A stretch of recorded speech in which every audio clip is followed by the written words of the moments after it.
บายดีท่านผู้ชมที่นี่จะพาท่านผู้ชมไปเที่ยวชมบ้านเชียงฟ้าเนาะซึ่งเป็นบ้านท่องเที่ยวสวนเขาลือซึ่งห่างจากเทศบาลนี้ประมาณ9 กิโลเมตรเนาะแม่นเพราะเขาจะพากันเดินทางเดี๋ยวนี้เลยเนาะนำมาเด้อนำมาเด้อ ไปเลย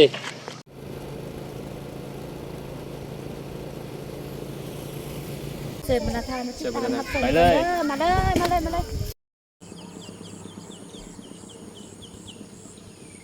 ธรรมชาติงามหลายเนาะ เขานาปีกำลังเคี้ยวงามทุม ต่อไปจะได้รับฟังคำสัมภาษณ์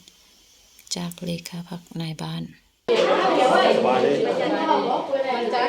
บางเชียงฟ้าเราเลยเป็นบางท่องเที่ยวเรา ก็จาก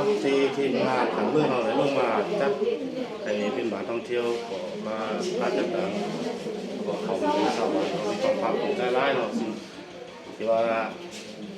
มีความก้าวหน้าไปก้าวหนึ่งมีหลายฟังเล็กน้อยพอให้ประสนคุณคิดอุ่นใจของที่นั่นจะแนวทางที่ให้แก่ชาวบ้านเชียงฟ้า ต่อไปนี่ก็จะได้ทำเค้กเราได้เนาะ เออ เป็นอะไรจะให้เค้กเขามาลายนี่ก็จะได้พร้อมกันทุกหมู่ชาวบ้านเนาะให้ทักษะมือเสือวัฒนธรรมประเพณีฮิตของเขาเฮานี่ไปนิยมเนาะ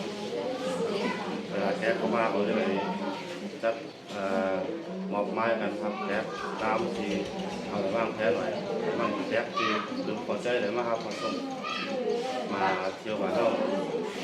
ตามกิจกรรมการท่องเที่ยวที่ทางทีมงานเอาไปบ้างไว้เนาะจัดไปตามทีมเลยเนาะ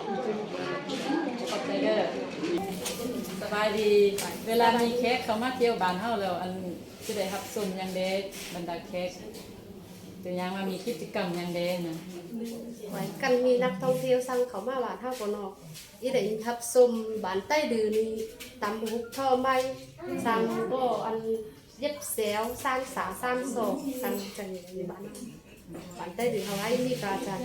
จะได้เห็นภาษาไทยเลยเนาะ อีได้เฮ็ดปากเฮ็ดบาภาษาใต้ดือกำใต้ดือ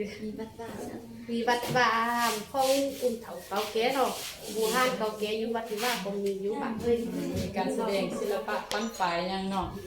ข้าวล่ำก็มีเนาะ ขับลำขับฝอนไตสั่งขับไตสั่งสิได้ฮะ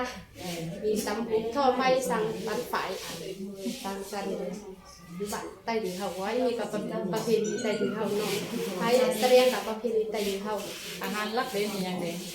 อารักของบ้านไต้ดือเฮาส่วนเขาไต้ดือเฮาก็มีเขาตุ่มเขาลอกซอเขาตุ่มเขาจี้เขาคุกสั่งจังนี้ก็ว่าอัน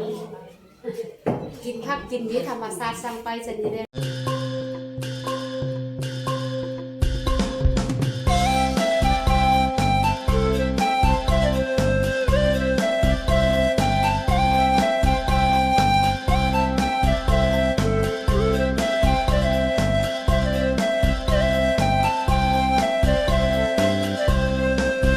เดี๋ยวเอ้ยเด็ดดอกไม้และใจปล่อยใจเกยพี่เอ้ยสิได้บุญ